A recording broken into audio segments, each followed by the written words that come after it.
नमस्कार मित्रांनो, स्वागत आहे तुमच्या नव्या व्हिडिओमध्ये ज्यामध्ये आज आपण बघणार आहोत की BCA करावा की BCS अपडेटेड व्हिडिओ आहे 2025 चा. 2025 मध्ये तुम्ही BCA करायला पाहिजे की BCS करायला पाहिजे, त्याची इलिजिबिलिटी काय असते, फी किती असते दोन्ही कोर्सेसची किंवा सॅलरी किती मिळते आणि जॉब्स कोणकोणते मिळतात. समजा BCA केल्याच्या नंतर तुम्हाला कोणकोणते जॉब मिळणार किंवा BCS नंतरचा स्कोप कसा असणार, या सगळ्या गोष्टी आपण या व्हिडिओमध्ये बघणार आहोत. तर चॅनलवरती नवीन असाल तर सबस्क्राईब जरूर करून द्या, कारण असेच व्हिडिओ मी आपल्या माय मराठीमध्ये आणत असतो. आणि चला व्हिडिओला सुरुवात करूया. बघा, सगळ्यात आधी बघूया BCA म्हणजे काय आणि BCS म्हणजे काय. बघा, BCA म्हणजे काय, बॅचलर ऑफ कम्प्युटर ऍप्लिकेशन हा कोर्स आहे. हा 3 वर्षांचा कोर्स असतो, ज्यामध्ये तुम्हाला 6 सेमिस्टर असतात. बघा, 6 सेमिस्टर म्हणजे 6-6 महिन्यांचे असतात. तर तुम्हाला 6 सेमिस्टरच्या पेपर द्यावं लागतं. 6 सेमिस्टर इथे असतात.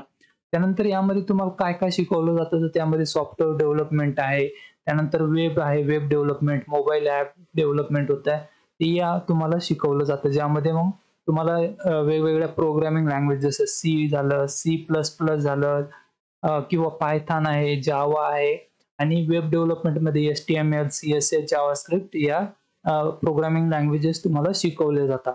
त्यानंतर BCS जर बघितलं तर बॅचलर ऑफ कम्प्युटर सायन्स होतं. आता बघा, यामध्ये तुम्हाला 2 ऑप्शन दिसतात. तुम्ही जेव्हा पण मला बरेच जण कमेंट करून विचारतात की BCS आणि BSCCS सेम डिग्रीज आहेत का? तर बघा, BCS आणि BSCCS या जवळपास 80 ते 85% जे आहेत सेम डिग्री आहे. म्हणजे तशा डिग्री वेगवेगळ्या आहे, पण यांचा जो सिलेबस असतो तो जवळपास 85% सेमच असतो. म्हणजे जे तुम्हाला BCS मध्ये शिकवतात तेच तुम्हाला BSc कम्प्युटर सायन्स मध्ये सुद्धा शिकवलं जातं. आणि दोन्हीची फी झाली ती पण जवळपास सेमच असते आणि जॉब जे आहेत ते पण सेमच मिळतात दोन्हीच्या नंतर. तर दोन्हीमध्ये कन्फ्यूज नका होऊ. दोन्हीपैकी तुम्हाला जो पण मिळाला, म्हणजे BCS मिळाला किंवा BSCCS मिळाला, दोन्हीपैकी कोणता मिळाला तर तुम्ही ऍडमिशन घेऊ शकता. आणि हा पण जो आहे 3 वर्षांचाच आहे, ज्यामध्ये 6 सेमिस्टर आहे. आता बघा, यामध्ये एक नवीन प्रश्न येतो की नवीन न्यू एज्युकेशन पॉलिसी जी आलेली आहे, तर त्यामध्ये 4 वर्षांचं सांगितलेलं होतं. तर बघा, जर तुम्हाला 4 वर्षांची डिग्री करायची असेल तर तुम्ही दोन्ही पण करू शकता. पण जर तुम्हाला 3 वर्षांचं जर करायचं असेल, BCA 3 वर्ष करायचं असेल किंवा BCS 3 वर्ष करायचं असेल तर तुम्ही करू शकता. काहीही प्रॉब्लेम नाही. हां, जर तुम्हाला 4 वर्षांचा करायचा असेल तर तुम्ही करू शकता. त्यामध्ये काय होतं, समजा आता तुम्हाला जर BCA करायचं 4 वर्ष, तर 3 वर्ष कंप्लीट डिग्री होती. प्लस तुम्हाला जे ऑनर्स असतं बघा, ऑनर्स जे असतं ना, त्याची डिग्री भेटते. जर तुम्ही 4 वर्षांचा जर केला BCA तर तुम्हाला BCA प्लस ऑनर्स BCA असं म्हटलं जातं. ऑनर्स BCA असं म्हटलं जातं. तर त्यामध्ये काही प्रॉब्लेम नाही. जर तुम्हाला करायचं असेल 4 वर्षांचा तर करू शकता किंवा 3 वर्षांचा तर तुम्ही करू शकता. त्यामध्ये तुम्हाला डिग्री भेटून जाते 3 वर्षामध्ये दोन्हींची पण. त्यानंतर यामध्ये तुम्हाला कोर प्रोग्रामिंग झालं, नेटवर्किंग झालं, सिस्टम डिझाइन झालं, डेटा सायन्स झालं, हे शिकवलं जातं. आता बघा, दोन्हीमध्ये डिफरन्स जास्ती कुठे येतो, तर याच्या सिलेबसमध्ये. BCA जो जास्ती प्रॅक्टिकल ओरिएंटेड आहे. प्रॅक्टिकल ओरिएंटेड म्हणजे प्रॅक्टिकल वरती जास्ती फोकस असतो. जे आपण प्रोग्रामिंग लँग्वेजेस झाल्या किंवा ऍप्लिकेशन स्पेसिफिक जे असतं ते जास्ती असतं. आणि BCS मध्ये काय की थोडं थेरॉटिकल पार्ट जास्ती आहे. तर थिअरी थोडी इथे जास्ती असते. हा एक मेन डिफरन्स आहे याच्यामध्ये. आता बघा, हा झाला बेसिक इंट्रोडक्शन. त्यानंतर इलिजिबिलिटी जर बघितली तर 2025 मध्ये तुम्हाला काय इलिजिबिलिटी हवी असते, पात्रता किती असते. तर बघा, जर तुम्हाला BCA करायचं असेल 2025 मध्ये तर तुम्ही 12वी पास असणं गरजेचं असतं. कोणतीही स्ट्रीम, आर्ट, सायन्स, कॉमर्स कोणी जर असेल तर तुम्ही करू शकता. Plus CET. बघा, आतापर्यंत काय होतं, तर मागच्या वर्षीपर्यंत तुम्हाला विदाऊट CET ऍडमिशन भेटत होतं, पण या वर्षीपासून आता तुम्हाला CET देणं पण गरजेचं आहे. जर तुम्ही CET दिलेली असेल तरच तुम्हाला इथे BCA ला ऍडमिशन मिळत असतं. बघा, आणि BCS चं जर बघितलं तर इथे तुम्ही 12वी पास असणं गरजेचं आहे सायन्स स्ट्रीम मधून, ज्यामध्ये तुमचा मॅथ हा कंपल्सरी सब्जेक्ट पाहिजे असतो. जर तुम्हाला BCS करायचं तर सायन्स असणं गरजेचं आहे 12वी मध्ये. BCA साठी तसं काही नाहीये. तुम्ही आर्ट, सायन्स, कॉमर्स कोणतेही असले तर तुम्हाला BCA ला ऍडमिशन मिळून जाईल. फक्त तुम्ही CET पण दिलेली पाहिजे, हे पण पास पाहिजे तरच मिळेल ऍडमिशन.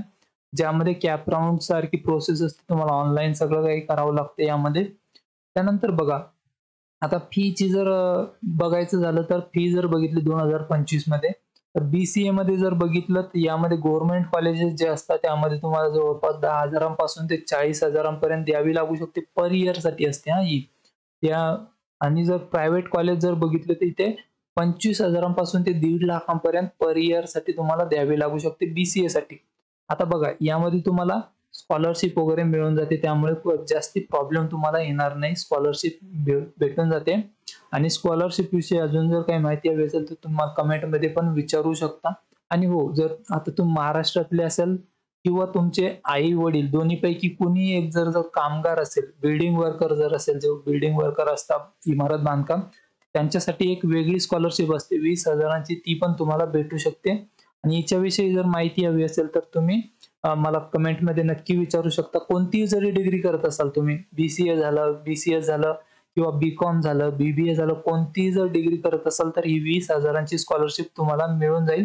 फक्त एकच अट आहे की तुमच्या मम्मी पप्पा पैकी कोणी एक जण जो आहे बिल्डिंग वर्कर असला पाहिजे. ही झाली BCA ची फी. BCS ची जर फी बघितली त्यामध्ये गव्हर्नमेंट कॉलेजसाठी जे आहे 15,000 पासून ते 50,000 पर्यंत तुम्हाला पर इयर साठी द्यावी लागेल.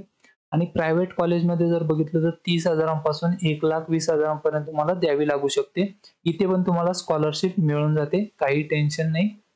त्यानंतर बघा ऍव्हरेज सॅलरी जर बघितली दोन्ही कोर्सेस नंतर तर 2025 मध्ये जी ऍव्हरेज सॅलरी आहे BCA ग्रॅज्युएट वाल्यांना तर ती जवळपास 3.5 लाखांपासून ते 6 लाखांपर्यंत तुम्हाला मिळून जाते as a fresher per annum, म्हणजे पर इयर साठी इतकी मिळून जाते. स्टार्टिंगला इतकी तुम्हाला मिळून जाते 3.5 पासून 6 लाखांपर्यंत. आणि बघा जर तुम्हाला 2 किंवा 3 वर्षांचा एक्सपिरियन्स आला तर ते 8 लाखांच्या वरती पण जाऊ शकतं. जे एक्सपिरियन्स पाहिजे त्यामध्ये वेब डेव्हलपमेंट झालं, app development, back end development, यामध्ये फुल स्टॅक डेव्हलपमेंट एक खूप महत्वाचं असतं. फुल स्टॅक डेव्हलपमेंट जे आहे ते तर चांगलं पॅकेज आहे BCA वाल्यांना, तुम्ही करू शकता. त्यानंतर जर BCS चे जर बघितले तर याची जी सॅलरी असते ती 4 लाखांपासून ते 7 लाखांपर्यंत तुम्हाला मिळून जाऊ शकते पर इयर साठी, पर एनम ज्याला आपण म्हणतात ते.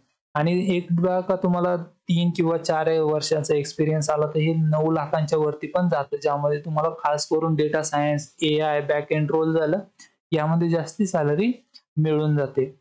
आता बघा त्यानंतर जर आपण बघितलं जॉब्स जे आहेत कोणकोणते मिळतात किंवा त्याचा स्कोप कसा आहे, तर BCA चे जर जॉब्स बघितले तर यामध्ये तुम्ही वेब डेव्हलपर बनू शकता, ऍप डेव्हलपर झालं, UI UX डिझायनर झालं, सॉफ्टवेअर इंजिनियर झालं किंवा टेक सपोर्ट झालं, क्वालिटी अश्युरन्स टेस्टर जे आहेत हे काम तुम्ही करू शकता.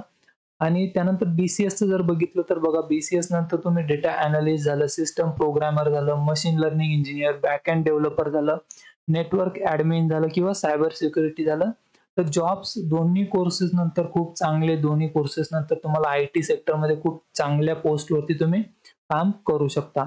आणि जर स्कोप बघितलं तर खूप चांगला स्कोप आहे. सध्या जर बघितलं तर डिमांड आहे जॉब्सला या. फक्त एवढं आहे की स्टार्टिंगला तुम्हाला सॅलरी थोडीशी कमी भेटेल, पण तुम्ही 2 वर्ष कोणत्याही एका कंपनीमध्ये काढा, त्यानंतर ती कंपनी स्विच जर केली तुम्ही तुम्हाला पॅकेज खूप चांगलं मिळेल. पण तुम्हाला 2 वर्ष त्या कंपनीमध्ये तुम्ही एक्सपिरियन्स घ्या आणि त्यानंतर तुम्हाला चांगला जॉब मिळून जाईल. आणि स्कोप तर चांगलाच आहे, सध्या IT इंडस्ट्री खूप ग्रो होत आहे, त्यामुळे काही टेन्शन नाही. त्यानंतर जर बघितलं की कोणकोणत्या जे रिक्रुटर आहेत, टॉप रिक्रुटर जर बघितले कोणकोणत्या कंपन्या तुम्हाला इथे BCA किंवा BCS ग्रॅज्युएटला घेतात, तर त्यामध्ये बघा दोन्ही आता इथे BCA झालं आणि BCS झालं, दोन्हीला जे आहे सेम कंपन्या हायर करत असतात. म्हणजे तुम्ही जर BCA केलं काय आणि BCS केलं काय, त्यामध्ये मग तुम्हाला TCS घेतील, इन्फोसिस आहे, विप्रो, HCL, टेक महिंद्रा झालं, IBM झालं, Accenture झालं, Capgemini झालं, कॉग्निझंट झालं.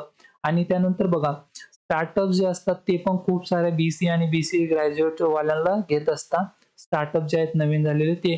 त्यानंतर गव्हर्नमेंट मध्ये सुद्धा खूप सारे IT रोल्स असतात, त्यामध्ये तुम्ही जाऊ शकता. किंवा फ्रीलान्सिंग हा एक नवीन पॉप्युलर होत आहे सध्या ट्रेंड, तर तुम्ही यामध्ये सुद्धा जाऊ शकता, त्यामध्ये तुम्हाला काही प्रॉब्लेम येणार नाही.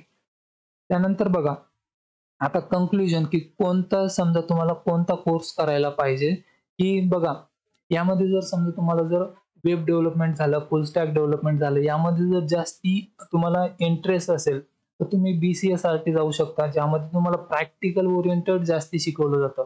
जर तुम्हाला प्रॅक्टिकल जास्ती आवडत असेल तर तुम्ही BCA करू शकता, तुमच्यासाठी परफेक्ट फिट आहे.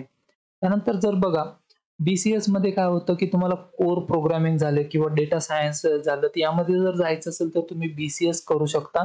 आणि यामध्ये थिअरी जास्ती असते. ज्यांना थिअरीमध्ये जास्ती इंटरेस्ट आहे ते BCS ला जाऊ शकता. तुम्हाला काहीही प्रॉब्लेम येणार नाही. त्यानंतर बघा, आणि जर तुम्हाला समजा याच्यानंतर जर जॉबच्या ऐवजी हायर एज्युकेशनसाठी जायचं असेल तर तुम्ही BCA नंतर MCA ला जाऊ शकता किंवा BCS नंतर MCS करून तुम्ही सुद्धा आणखी तुम्हाला पॅकेज सुद्धा वाढतं. बघा, जर तुम्ही MCA केलं तर तुम्हाला खूप जास्त पॅकेज मिळेल MCS केल्यानंतर आणि जॉब पण करू शकता. आता बघा, इथे अजून एक फॅक्टर आहे की ज्या मल्टीनॅशनल कंपनीज असतात MNCs, यामध्ये जर तुम्हाला जॉब करायचा असेल तर तुम्हाला MCA किंवा MCS करावंच लागेल.